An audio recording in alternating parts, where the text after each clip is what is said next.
How do we record? It records on its own. Oh, okay. All right. After sucking this dude's cock for about fucking 10 minutes last show, we got our second guest here, Matt Vincenzi with LIV. He's back on the show.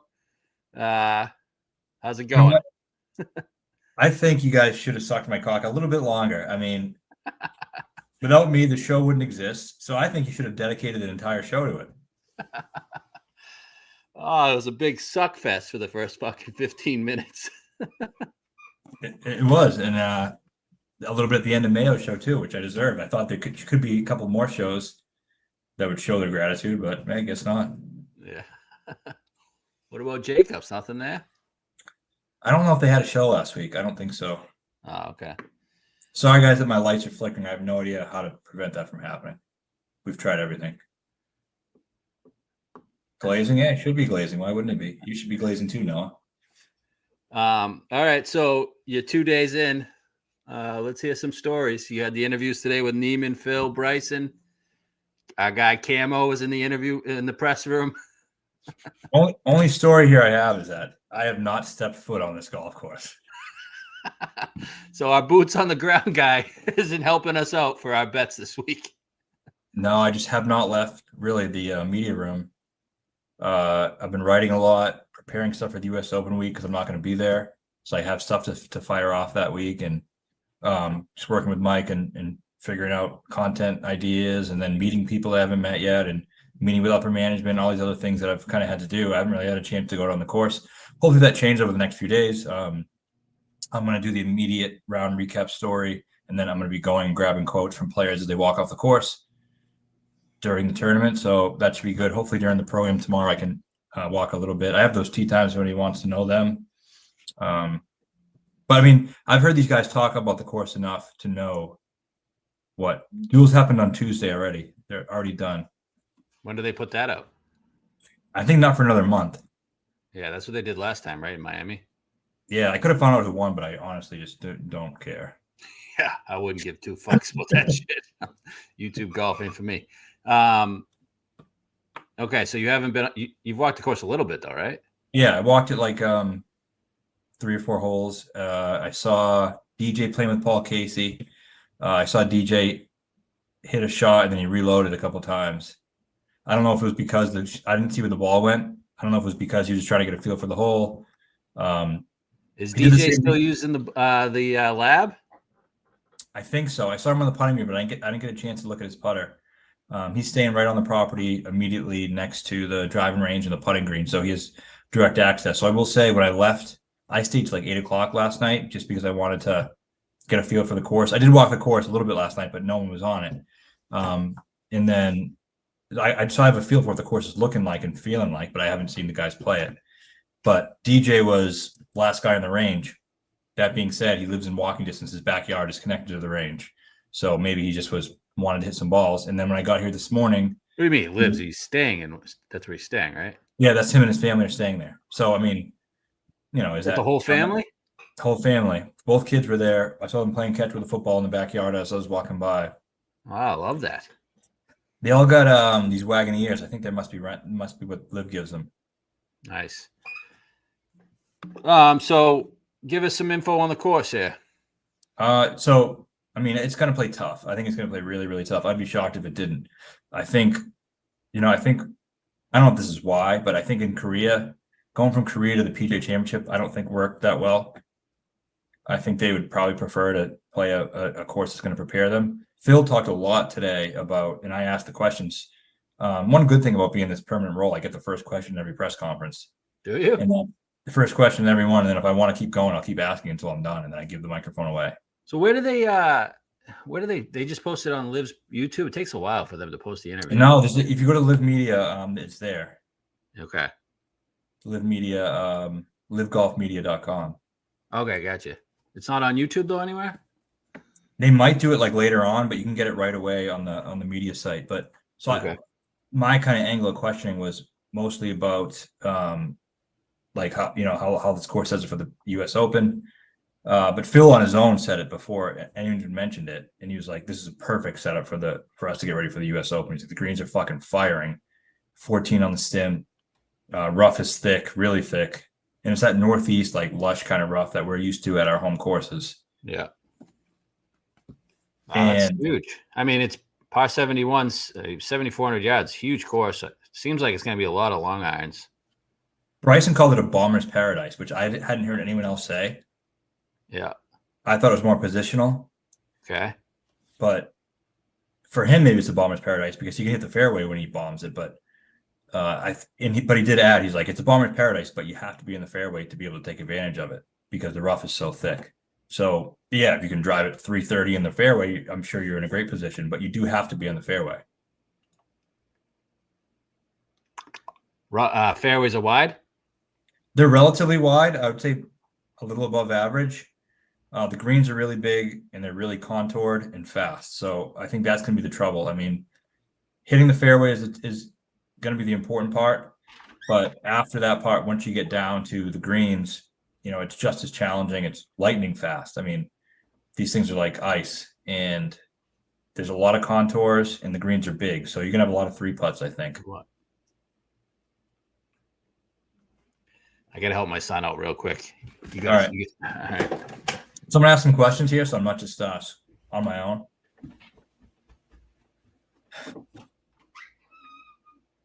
Let's go. We're back. Hell yeah. Let's see what else. Neiman in the press conferences, I kind of tried to see where he was at mentally after that T8 finish at the PGA. He did talk a lot about, I guess, his mindset and how that changed. Actually, yeah, I was just saying how Neiman's press conference was a little bit interesting. I mean, he was talking a lot about the mindset and the confidence he gained from that T8 finish at the PGA.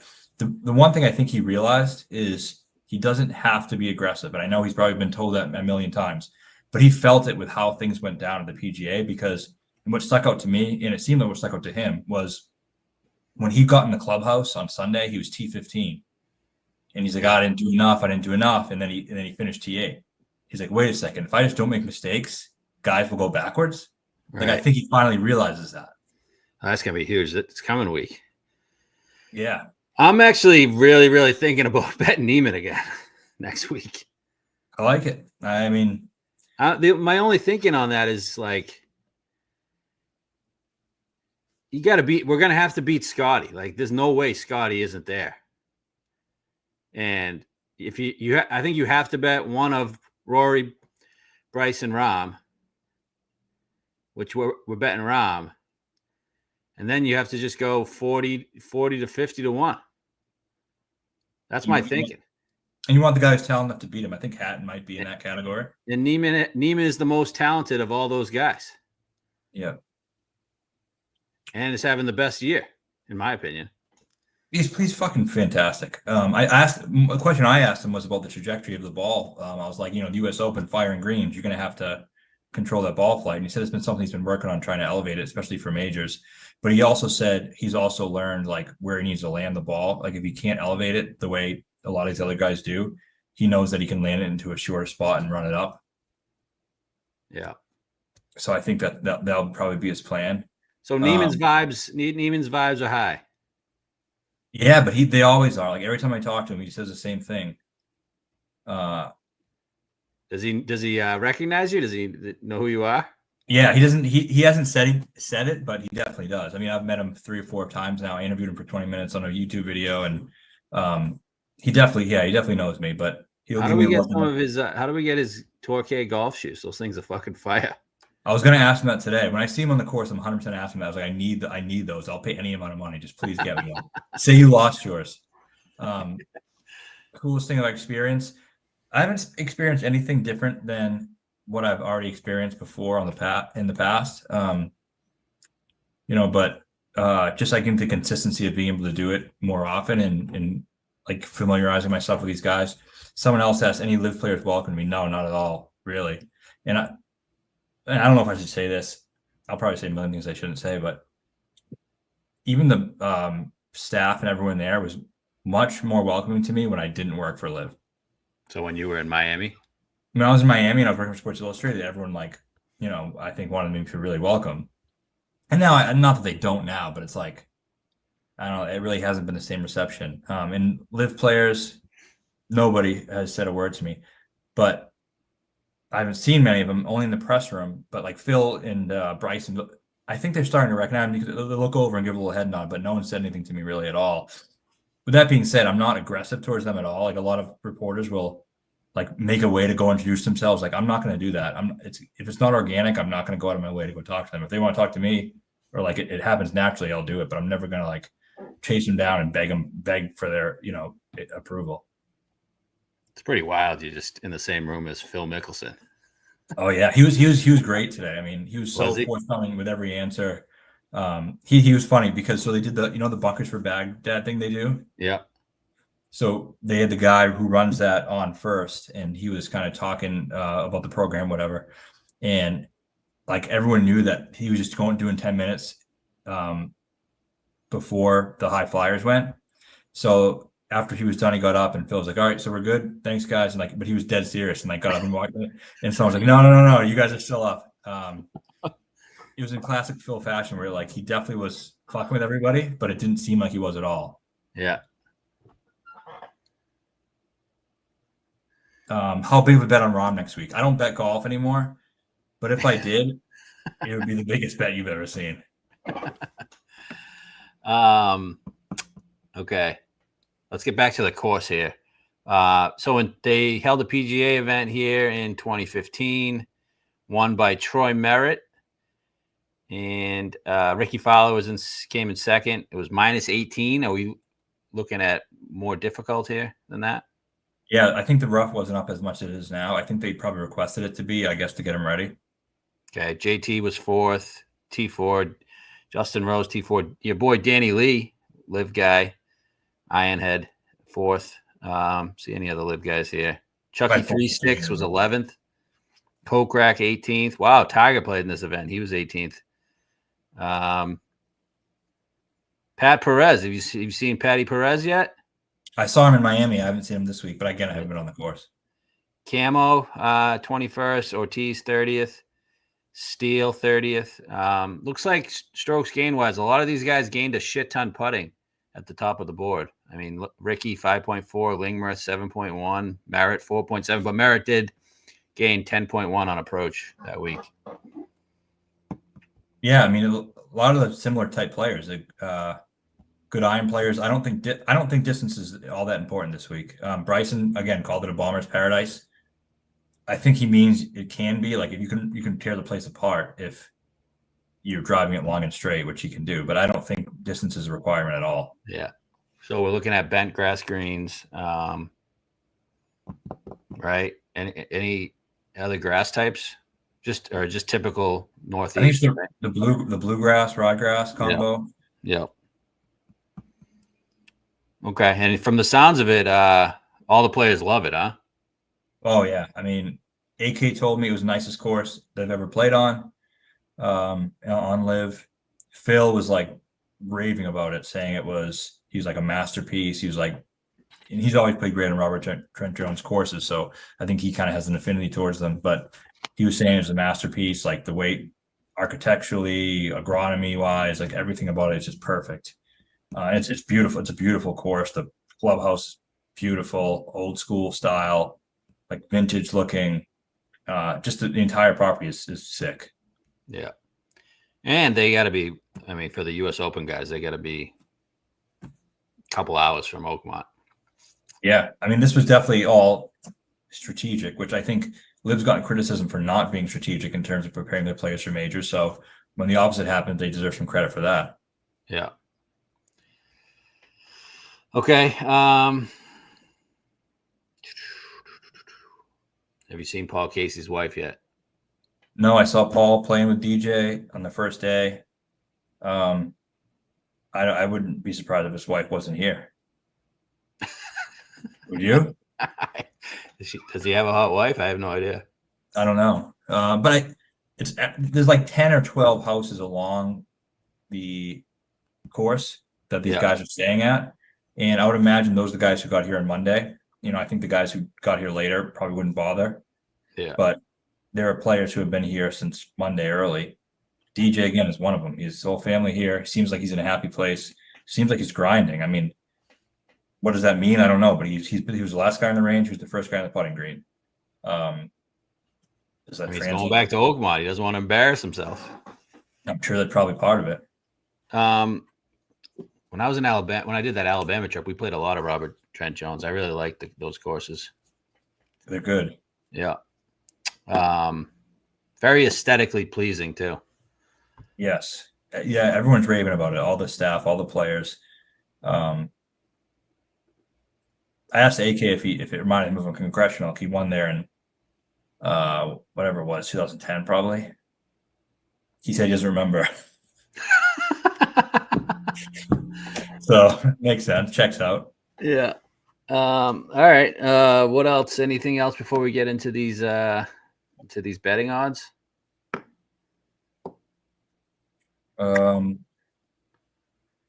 Other Robert Trent Jones courses that they've played. We're looking at, Bellerive, where Brooks won that PGA, where he beat Scott and Tiger.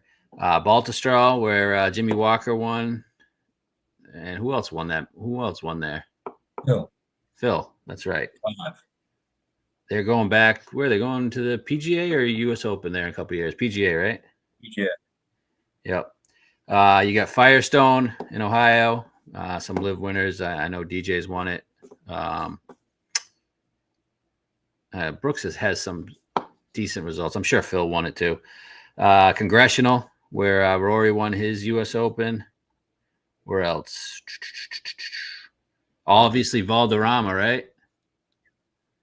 Sergio Gooch. Yep, Sergio Gooch. Second shot, guys. Yeah. The Bermuda course too is Robert Trent Jones. I saw. Oh, Port Royal. Yeah, and Oak Hill. Oak Hill is? It's listed here. Well, I mean, I love Brooks for all these reasons this week. Yeah, Oak Hill East, Rochester. Interesting. 3 Skies has 3 President's Cup. There's actually been 4 President's Cup hosted here. The first 4 U.S. President's Cup have been here. Okay. U.S. won all of them, if that means anything to anybody. Phil went 9-0-5 in all his matches there. No losses. I think the LIV should have tweeted that instead of the other thing they tweeted. Right. But all right, David Miller asking you a question here. They want to know what your deal is for next week. Monday or different day. I can probably do Monday. My flight's at 10 a.m., so it shouldn't really be a problem. Okay. So yeah, just for everybody, we're gonna have Matt's gonna be on for the major shows that are left this year. Yeah, I can talk about LIV players as much as they want. I'm not going to necessarily say the guys I'm betting because I'm not betting LIV. I can't bet LIV. I'm not going to, but I can definitely tell you guys who I think is playing well and fits well. Here's another one. Even for the British, yeah, sure. Bet them on all of them. I mean, we're too deep in now to stop. So I have a Neiman 66-1 ticket at Portrush. So yeah, why not? I think there's a plausible explanation, case to be made for why he might be better at the British. I would say bet him at the British. If you only want to bet him at one of them, the British is the one. Can keep the ball low. He's a shot maker. Yeah. So, all right. We'll get into some odds here. Okay. This was a question on the show we did on Monday with Feinberg. I kind of had the same worries with Rahm and Bryson. Like, why wouldn't Rahm and Bryson just win this? And actually, I'll put Neiman in that conversation as well. Neiman's won every other LIV event, and this is the every other one. Right. I think seems like a perfect Rahm course. Yeah, it definitely does. And Long I think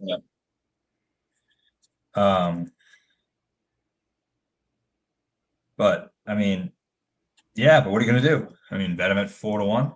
No, I'm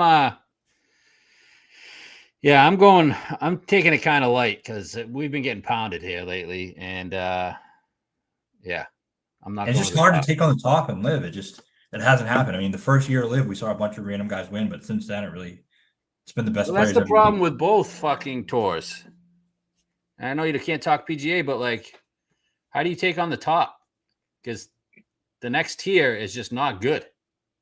Just not No. playing well. I mean, weaker field events, but the thing with live is all the best players play every time. Yeah. With the PGA Tour, you can probably pick and choose spots where you think another guy can win, but live, I mean, every guy's playing, and it's hard to say like that's. So think about live as an elevated PGA Tour event where the best 4 or 5 players are playing on a difficult golf course. How many guys have a chance to win? Right. 7, and this is what that is. Yep. All right. Yeah. So at the top of the three, who would you favor? I mean, Bryson is playing great. He likes the course. He's in just such a good mental space. Man, he's so happy. He's so happy, so positive. He was on the White House lawn Monday. On the White House lawn on Monday, hitting 100-yard wedge shots. He finally hit a fucking wedge to 5 feet. Fucking prick. Yeah, at the White House. Rahm obviously is playing great. Neiman, yeah. Bryson, me and him had a little back and forth in the presser today, talking about his kind of history in this region. And he listed a bunch of them, blah, blah. And he was like, yeah, so, and I was like, and then after he was done, I was like, also Ridgewood. He's like, yeah, Ridgewood, that's right. And I was like, in Northern Dell. And he was like, yep, that's right. So he's won so many times in this region, he's forgotten. So, I mean, you can't count him Also out. that Caves Valley where he lost to Cantlay. Yeah. He'll be tough to beat. And then Rahm obviously would be tough to beat too. I mean, he's playing great. It does feel like a Rahm course for sure, but yeah. So you just think all three are tough to beat? I'd rank them Bryson, Rahm, Neiman. Okay. All right. So we're not going to the top. Don't feel like paying for that. Next guy is Terrell Hatton. Seems like a decent Hatton course too. He's 12, 13-1. I've seen. What do you think there? Shit number though, isn't it? It's always a shit number with Hatton. You can't just know. I mean, if you're going to pay that price, might as well bet Rahm or Bryson. Yeah, I can live with missing Hatton at 12-1. But yeah, fit wise, I mean, look at Merritt, Fowler. Like he could do. Yeah, those things. he fits all that. Okay, the next guy is Reed. I've seen 16-20. Around the green going to be important? Yeah, it is definitely. That would be the only thing that leads me to Reed, but that's just another 16-1. It's just a shit number for a guy who's never won on LIV. Never won on LIV. In thick rough, fast greens. So I don't know what other courses you might want to say. Memorial, you could say. Yeah. Yeah, Memorial's a good comp. And any course that around the greens are thick and the greens are fast, which is obviously a tough combination because you got to put a lot of club on it and make it stop quick. Snedeker, great performance last weekend. Did it for the show. If that's the guy who said this original Snedeker thing. Did he? Here's a question for you. Is this course better than Waverly Oaks? I would say yes. Just a tad harder? Well, that's a Jones course, isn't it? Oh, no. Crossman's one of the 9 is Jones. Yeah. Right? Crossman's and Pine Hills. Are Jones? Yeah. I don't know if it's this Jones, though. Maybe. It is. Yeah. And then any read on Cam Smith? I don't think this is a good course for him. I mean, if he drives it wildly, the ball is going to be in big trouble in the rough. Herbert is a top 10 guy on LIV right now. Yeah, he is. All right, so here's the question on that. So Herbert, he has been, but they haven't played on LIV in over a month. Like a lot of these guys haven't played in a month. So what are we supposed to make of that?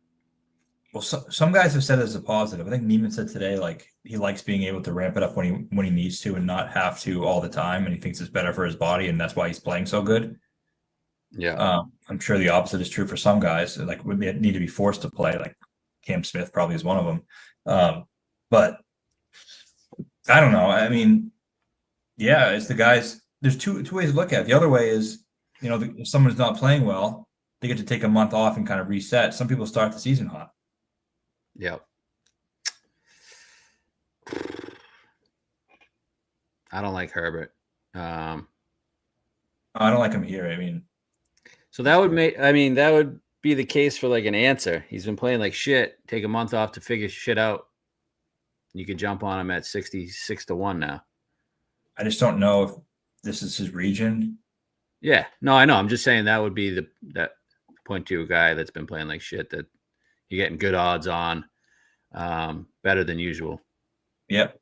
I'm not doing it, but that'd be the case for answer. All right, so you got Reed 18, Cam Smith 18-20, Herbert 22.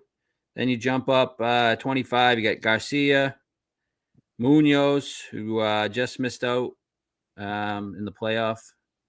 The one Mark got in. That's another question. Munoz is 25 and fucking Mark is 50. Crazy. I will say this about Munoz. I was talking with the stats guy here, trying to develop that relationship. A lot of good stuff to be had. But Munoz is the best player on LIV who hasn't won yet in terms of strokes gained. Is he? So he mixes a lot. He does. And he's gaining strokes in the field every week. So he's at the Waverly's the Mackenzie. Okay. Yeah. So he's gaining in terms of like if you're looking at a statistical profile of a guy who looks like they're going to win soon, Munoz is that guy. Yeah, they're just shit odds for him. I mean, who wants to bet that? Yeah. Okay, now we're getting to some guys that we're interested in here. All right, you got Burmy 28, Brooks 28, seen upwards of 30, 35. And Taylor Gooch. I'm on the Gooch train this week. Yeah, Gooch would be my pick to win. He's your pick to win? Yep. All right, so he's won at a Robert Trent Jones, Valderrama, right? He's coming off a third place in Korea where he gained 1.72 on approach per round. So what's that? About 5? 5-2, yeah. 5 and 3. And prior to that, I mean, I told you he was going to contend at Korea. He had a 12th and a 13th. So he's basically started off the season as a dead man, and now he's alive. And I think we're going to see Gooch for the rest of the season on LIV. And I think this is the number. This is the best number you're going to get for the rest of the season on him because I think he's going to have a decent finish to the year. And what is it, 35? 35. I think it's important to note, too, we aren't like the hugest Gooch guys. We fucking hate Taylor Gooch. We always have. Like a lot of people are probably saying, oh, he's coming back. He's a great player. That's not what we're saying. We think there's a good course for him. He's going to start playing well. Second shot golfer. He's a shot maker. Yeah, even when he won those 3 events, we were like, this isn't who Taylor Gooch is. Yeah, exactly. So, but I do think this is a good course for him. We weren't saying put him in the U.S. Open. No, never. But yeah, hit fairways, good around the green, and I mean, second shot golf course, right? Yeah.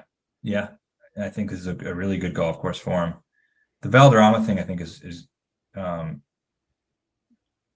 good comp in terms of the design. All right. So what about Sergio? Well, numbers fair now considering. Right. We've seen 30. But I just don't trust the form. I mean, I think we were always pretty skeptical that he's going to be, he was playing like a top 10 player in the world. He's 45 years old. I mean, he's not going to do that the entire season. Made the cut at the PGA. Yeah, then he sucked all weekend, right? Yeah, he didn't lose. He gained on approach for the week. And I will share this. I learned whatever week it was, Mexico City, he was sick. He was like really sick. Okay. What about in Korea? That was the week after? I don't think it was the week after. Maybe he still recovered, didn't play well, but I think he had like a gastro issue. And I mean, statistically, it was probably the 2 worst weeks of his career. so whether it was food poisoning or water or whatever. All right, that makes me feel a little better. Not that I want to bet him this week, but We want him to be good. I want him to be on the Ryder Cup. And sounds like he's playing a bunch of European Tour events coming up. Yeah. And then they signed Ballister. Yeah, I do want to talk about that. I love him. So earlier today, I will say this: there's a Spanish guy, media guy, who was here, and someone called him Ballister, and he laughed. He's like, Ballester. So you want to call him Ballester? Okay. Jose, I just know him because he pissed in Ray's Creek. That's the only thing that he's going to be known for probably for the rest of his career. I tweeted at the time. I was like, I'm sure this is not going to get brought up when he joins LIV. Yeah. He was the most likely candidate ever to join LIV. Everyone kept asking me who's replacing Eugenio in the Fireballs, and I looked through my old tweets, searched his name, and I have 15 tweets saying it's going to be Ballester, it's going to be Ballester, it's going to be Ballester, it's going to be Ballester. And I was like, when he didn't sign, I was like, oh, I guess I was wrong about that. But now it was obvious that he wanted to play in the Masters first, and that's why Masaveo was signed to a half-year deal. Did he have? Was he eligible for the U.S. Open or no? Yeah, he was in the field, so I don't know what's going to happen. I mean, he's definitely not in the field anymore, right? I don't think so. Or maybe, so he's the reigning U.S. amateur. Does that get you in the field even if you turn pro? Not sure. I don't think so. Yeah. But I saw him today. He looks young as shit. I didn't realize that. Up close, his face, he looks like a boy. Yeah, I mean he's 20. I think he's gonna be good. I like him, and he was. I think he's gonna be wicked good, to be honest with you. I love him. I think he's a stud. I think he's a stud too. So his coach is Sergio's dad. Is he? Yeah. Oh, I didn't know that. His coach is Sergio's dad. His mental coach is Neiman's mental coach. I thought you were gonna say Sergio. I was like, you gotta find a new one. No, his mental coach is Neiman's mental coach, and his coach is Sergio's dad. He's close with Rahm. He has a million ties to LIV. That's why I always said it was going to be him. I was like, I have no information or anything. No one told me he's going. I just know that he is. There's no way. He's not going to be. Sergio's dad's going to be his coach and tell him not to go to LIV. Yeah. So, but Masave, is that how you say it? Masaveu. I know he only had a half-year contract, but what are they going to try to bring him back somewhere? I think he's going to get a good amount of starts because, Puig is hurt. I think I heard he can miss up to 3 starts. Oh, okay. So that gives Masaveu a couple more, and then after that, he'll go play on the Asian Tour or whatever. I don't think he's I asked if he was pissed, if he has hard feelings, and everyone's like, no. He knew going into I think they all knew going into it. This was the plan. Were they teammates? They had to have been, I think. Yeah, right. Yeah, but he was he wasn't taken off guard by it or anything. Yeah, they didn't fuck him over. Right. Okay, so back to Gooch. I'm betting Gooch. I got 33, 35, something like that. Matt and I have dug into this course a couple weeks ago, and we said Gooch is the guy. So we're riding Gooch. Would you still bet Gooch at 24-1? No, I'd bet him at actually maybe. But no. Get a 30 on him. I don't know why that would be the only number you could get. Yeah, get a 30 on him. Yeah.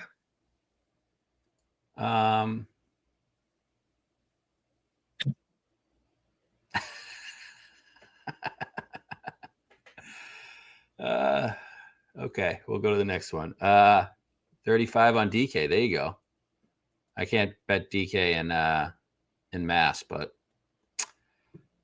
okay. So Brooks, what do I do with Brooks? Say I got 30-1. Going into it, I was really high on Brooks's chances this week. I think course fit wise, it's great. He's won at multiple Jones courses. The question is, where is his game at? How much does he care? What's going on with him? All good questions. I don't think he got here till today. Wow, love that top 10 on Gooch. Okay. He didn't get there till today. He was doing charity stuff. He was here doing charity stuff. I don't know if he got here earlier or not, but I didn't see him on Monday. Yeah, whatever. Rory just got here today, played 9 holes. He said he hasn't seen the back 9 and he won't see it until his first 9 tomorrow. Yeah, and it may or may not mean anything. I don't know. I mean, but when you're looking for any little thing on a guy like Brooks, I know he's been with Jenna at their swimsuit, her swimsuit thing all week in Miami. Yeah, living it up. He had his son with him. I just don't know how much he's playing, but I mean he has to be playing because of the U.S. Open. You think, right? I mean he's missed the cut the first 2 majors. He's got to feel embarrassed about that. No, he's an afterthought next week. He should be. Do you think he's taking the PJ to Edmonton tonight? He might be. No, honestly, he might be. Not to Edmonton. That's a far fucking flight. At all the away games last year. I know you're not a geography guy, but that's like in fucking West Coast. Yeah, but I heard he was at every game in the middle of the major season last year during the Stanley Cup Finals. I don't know who the Panthers played that time. It was in Canada, I think, a Canadian team. They played Edmonton last year. They did? Last year they did, yeah. This is just a repeat of the same one? This year, yeah. Well, yeah, I heard he was at all the finals games, even the away ones, during the season. He's a huge Peas guy. So is DJ's a big Peas guy too. What do I do with him? Do I bet him 30-1? I do think when he shows up, it's going to be when no one's expecting it. Don't you? I mean, his stats on LIV aren't bad. No, they're not. But I'm more worried about what's he been doing? PGA, the stats were bad. Yeah, but he just check. I think when he has a bad hole, he just checks out. Like he makes a triple early, and he's probably like, "Fuck this." Dude, that's never been him though. Well, he never made the triple though. Did he? He just made a bogey or a par. Yeah, I might have to pass. I don't know. I just can't. He has a ton of Trent Jones success, right? Obviously, Bell Reeve, Oak Hill. That's the reason why I'm not ruling him out. I just think, like, if this wasn't the perfect place for him, I would pass easily. But just it's too perfect for me to just rule it out. Oh man. Okay. I'm wait and see on Brooks, I guess. I don't know. Maybe you see something tomorrow. I'm gonna keep an eye on him. But here's the thing with Brooks: if he shows something, if he starts off good, he's not going anywhere. Yeah, it's true. That's what happened at Singapore. Like I think if he puts 9 good holes together to start Friday, he's like, all right, let's get in this thing. Yeah. And then I'll be convinced he could win the U.S. Open. Yeah. So I'm gonna wait and see on Brooks. Okay. I don't know why they price this guy the way he does, 35-1. I've seen some 45s, but this feels like a camo spot. Tringali. Why is he fucking priced at 45-1 or 35-1 most places? I hate Tringali. I think he's a fucking homo, to be honest with you. But I'm feeling Camo this week. I think Camo he's been playing steady. I mean, so 7 events, he's finished in the top 20 in 6 of them. Is that good? I don't know. He hasn't finished like better than 17th though. He's never won. He's almost 38. He's never won anywhere. He's never won anything in his life, so I can't bet him at 35-1. No, you can't. But would it shock you if he was fucking in the mix? Absolutely not. I think it's a great course for him. Although I'll add this, he had his shoes off. He had one shoe on, one shoe off, with a big blister on his foot at the press conference. That's such a Camo thing. It is. I mean, you've never won in your life. It's the first time you're going to win when you can't wear a shoe because you have such a big blister. That guy's fucking so weird. Remember when he would hit shots out of bunkers and just like put his hands up? Well, he was scorching hot for a while. Remember that? Yeah, I know. All right. 2018 or something? Yeah. Okay. We're gonna bet DJ. I'm gonna bet DJ.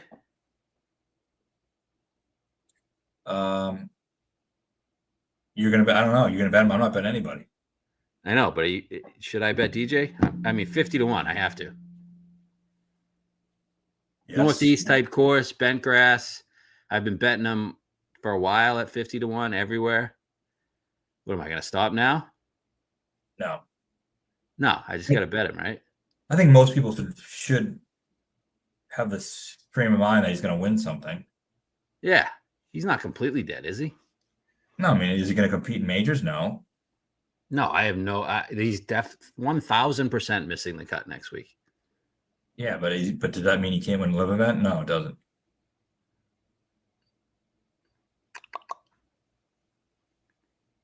Yeah, T7 Mexico City, 34th Korea. He's got a couple top 10s. I'm just betting it. Blind betting DJ 50-1. Whatever.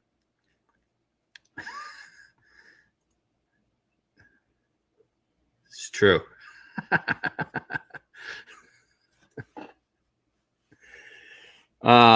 Okay. A couple other guys I want to throw at you. Mark's 50-1. If he hadn't just won, I'd definitely bet him.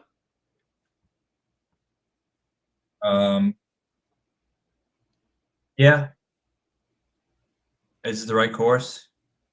You can spray it. He just played well in Maryland he qualified for the US Open. Yeah, true. But I mean, who knows what the rough is? I mean, do we know there was thick rough there? I don't know. The scores were very low. It was like -3 to get in.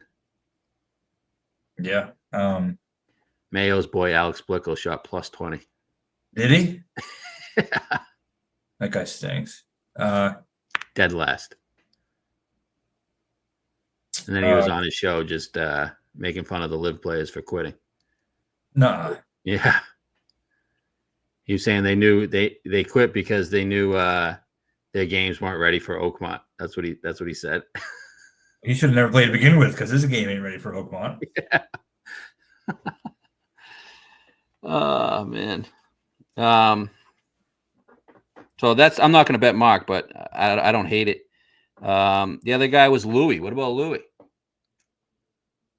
No, never won in America. Decent number. I saw 60.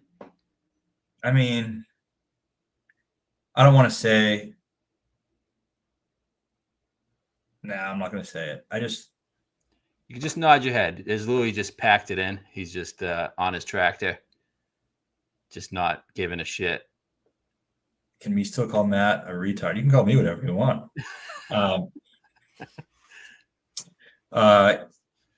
Louis has not shown anything to me that makes me think he's going to win. Okay. I thought he showed something in Korea. Again, not 12th in Korea. Oh, Bryson did a video about Oak. He played Oakmont. Just came out.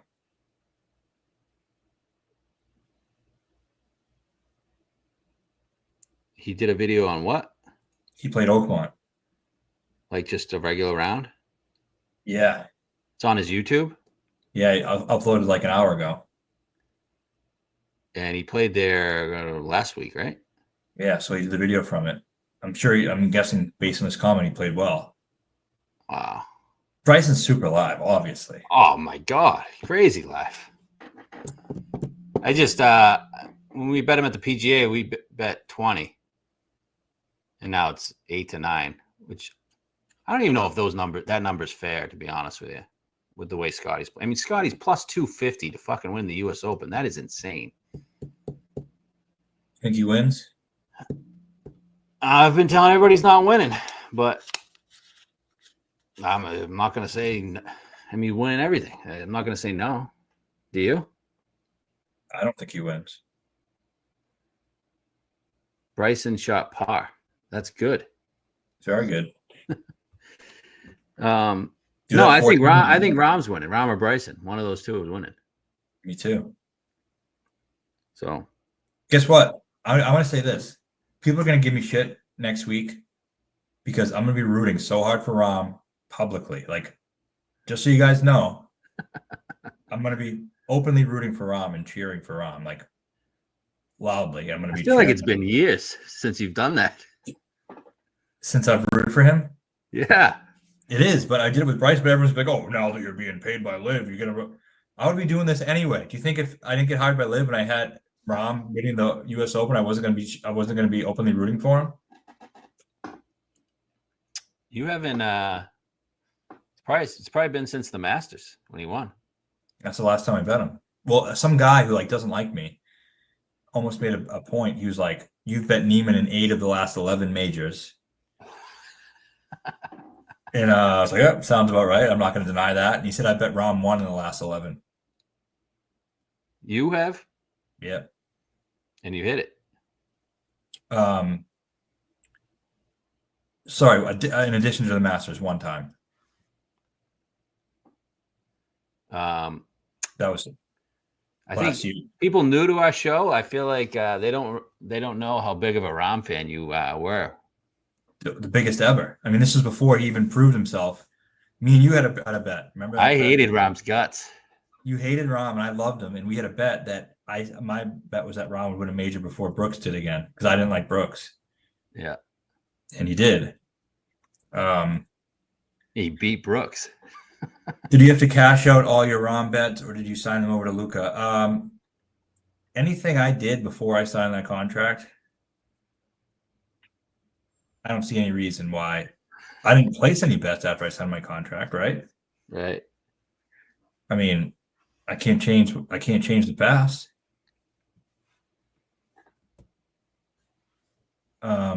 People are curious. People are curious. I haven't been given specific instruction, any of that. I'm not going to bet any events, LIV, PGA Tour. I'm not going to bet anything since I signed my contract. That's all I'm going to say. Take that the way you want to take it. He's going to give us advice, though, every LIV event. Yeah, I mean, you're calling a LIV insider, asking who's playing well and who fits the course. Ooh, there's a good question. Any Norman sightings, or is he completely out? He's out. He's not been around at all. I would know if he was. Scott O'Neill on site yet? Yes. Yeah. All right, looking down the board here. What about Chucky 3 Sticks? Second in Korea. He's my long shot pick. Okay. We've seen up to 75-1. Maybe a little sprinkle on 3 Sticks. Yep, good stats, good course fit. He's. Am I wrong in saying YLI is a Jones course? I think you might be. Can you I check? don't see it on this list. I'm just gonna write who designed. I don't see this on the Wikipedia list that I Googled or that I wikied. Have you seen Chucky's stats? The last 3 events? Well, let me say this. This has nothing to do with what I searched, but the response I got was, in May 2012, Yoshitaka Kenbayashi, a 74-year-old Japanese visitor, died after his golf cart plunged into a ditch at YLI Country Club. Sucks for that guy. So it doesn't tell me who designed the course, but we do know that. So rest in peace to Yoshitaka Kobayashi. Chucky 3 Sticks stats, approach stats. Korea, 1.63 around. Mexico, 1.5 around. So Jones redesigned it. Okay. All right. So we're going to bet 3 Sticks then. He has like 9 top 5 finishes at YLI. He redesigned it in 1998. Okay. Are we worried that he just came in second a month ago? No, I would be worried if he won, but I don't see him coming second as a problem. Okay. He can win. Maybe, maybe not. Okay. I mean, it depends who he's up against. Gotcha. I mean, went toe to toe with Bryson pretty much. Yeah, Took the lead on him.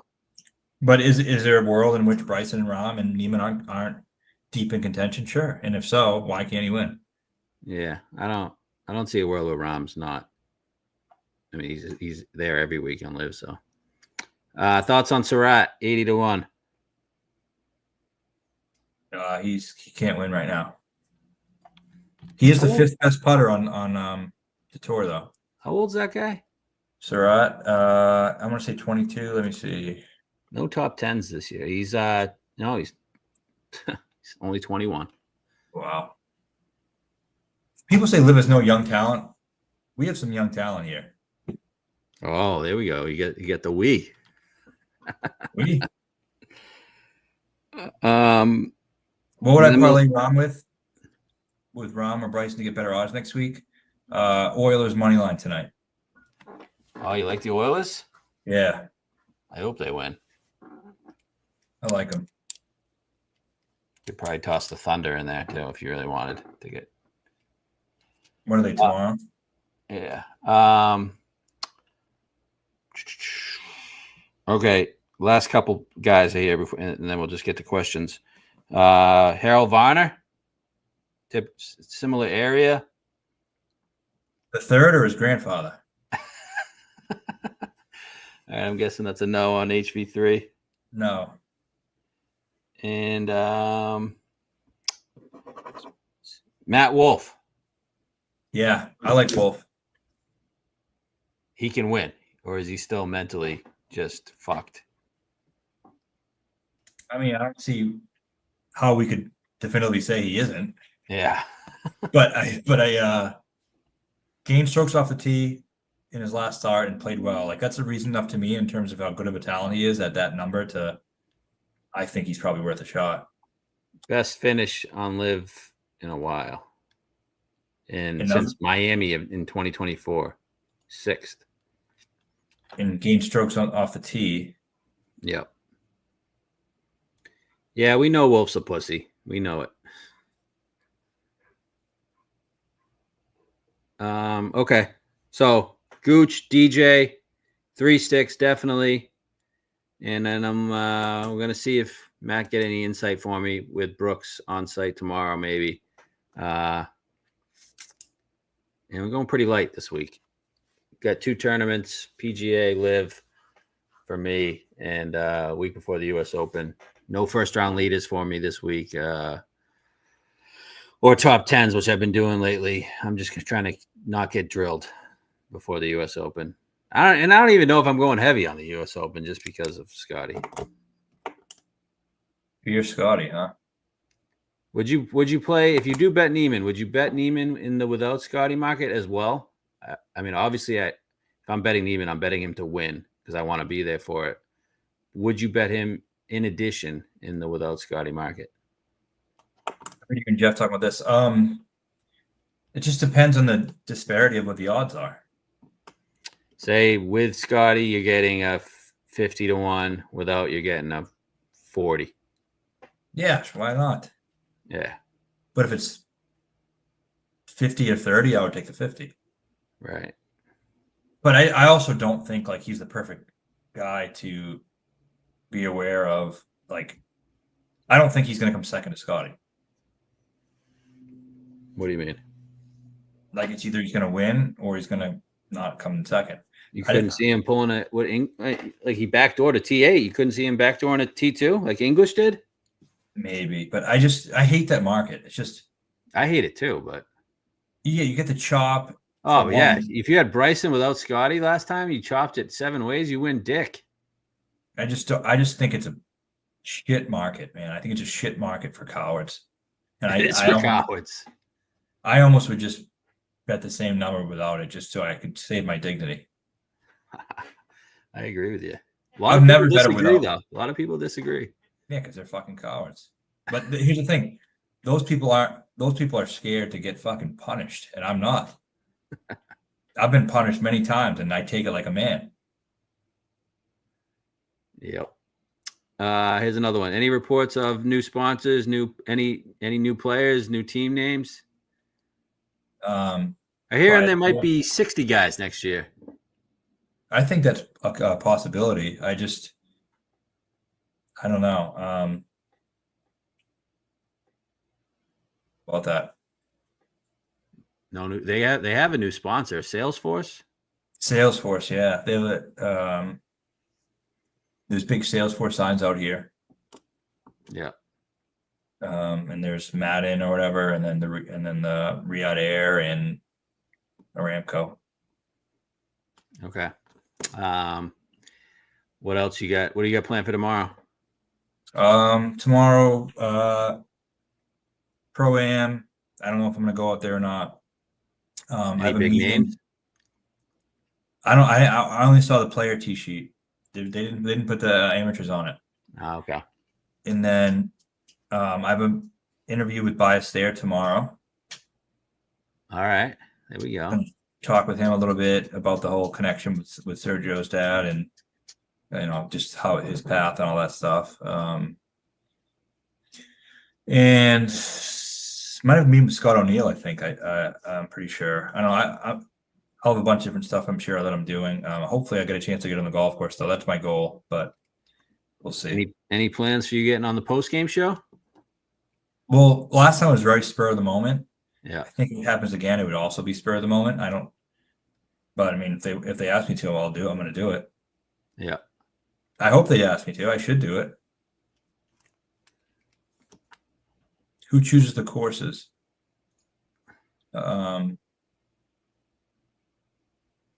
CEO, I guess.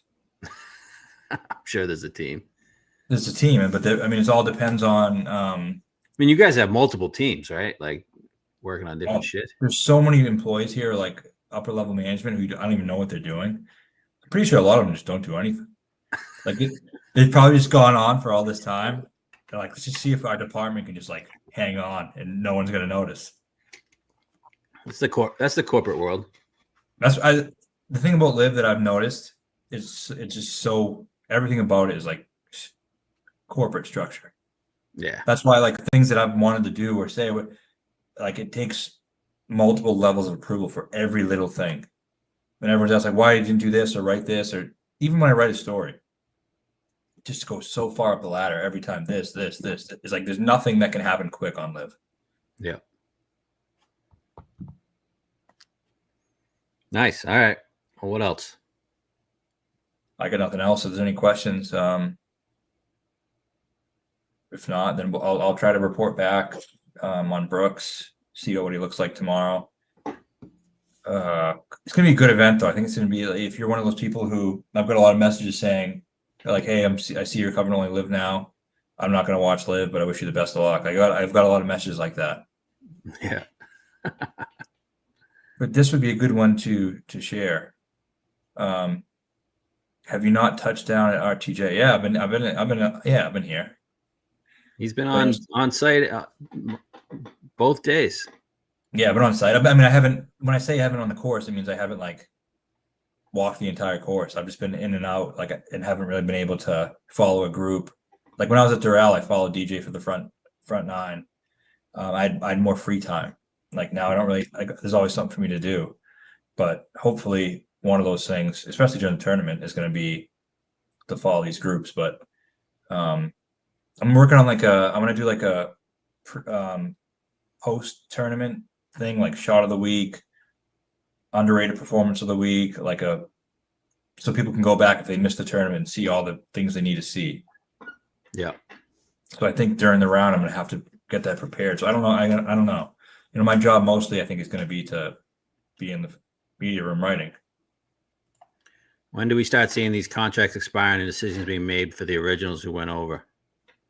My bonds are. I'll ask this real quick. Oh, this one. Sorry. How long the contract is? I don't mind sharing. I have a 1 year contract with a mutual option for a second. Boom. There you go. I mean, I think it's pretty well known that a lot of these player contracts expire end of this year, and I know like what Brooks and DJ are 2026. Bryson too. Every time Brooks is brought up, killed by a drunk driver. That wasn't like a dream. I need to find out who writes the scripts for the LIV Sports Almanac. All right, 517. Who's winning this week then? How about this one? When do we start seeing contracts expiring? So some guys are this year.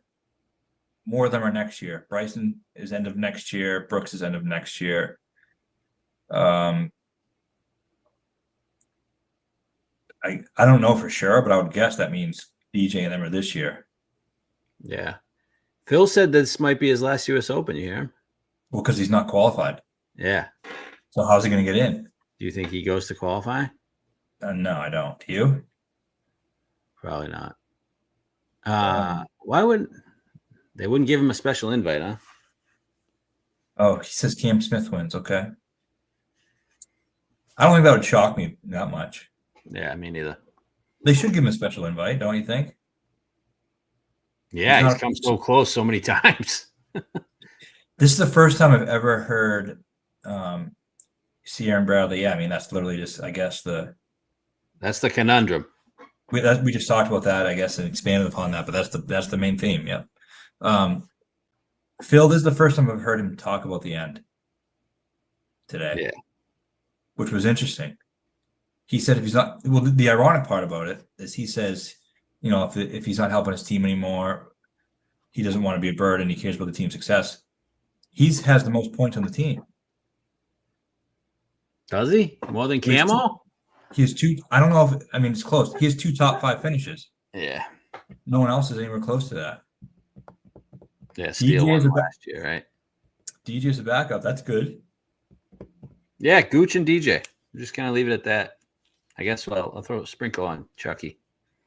All right. Well, good catching up with you guys. 8-1 even seems fair for a guy who wins all the events. I mean, in retrospect, you always like, probably should have considered him. For Neiman, 8-1. I did actually think that was a decent number. He wins every event. Yeah. I mean, if Scotty wins every event, he's 2-1. Yeah. So no more upfront money. But then Neiman's 40-1 next week. I know, right? PS36, no more upfront money. I don't think they are giving upfront money anymore. No, I don't. What about new guys? No. So what if everything goes to shit and they want to say, fuck the PGA? They're not going to entice these guys with upfront money? I mean, from everything I understand, that money was the acquisition cost to start the league. I don't think, like now, yeah, you're playing 14 events. You get part of the team money. You have guaranteed purses. It's easier to finish higher to get that guaranteed money. Like, it's a pretty good tour to play on, regardless if anyone tries to. So Ballastar didn't get any? Bias there, whatever you want to call him? Not saying he would get a big bag, but I mean, a couple mil. I'm sure they get like some type of guaranteed structured contract, but like even the PGA Tour guys are getting that now a little bit. Right. Oh, no, they definitely are. I mean, Rory's getting fucking millions of dollars to go play in fucking Australia and India. I'm not saying they don't have contracts. He's probably getting millions of dollars to play in Canada too. Yeah. I'm saying they're not getting those big bonuses or anything. Like, yeah, I'm sure they get a little bit of salary. Yeah. Okay. All right. Good catching up, everybody. Hopefully I'll catch you guys soon. I'll see you guys for the U.S. Open. All right. Next week. The tournament. Yeah.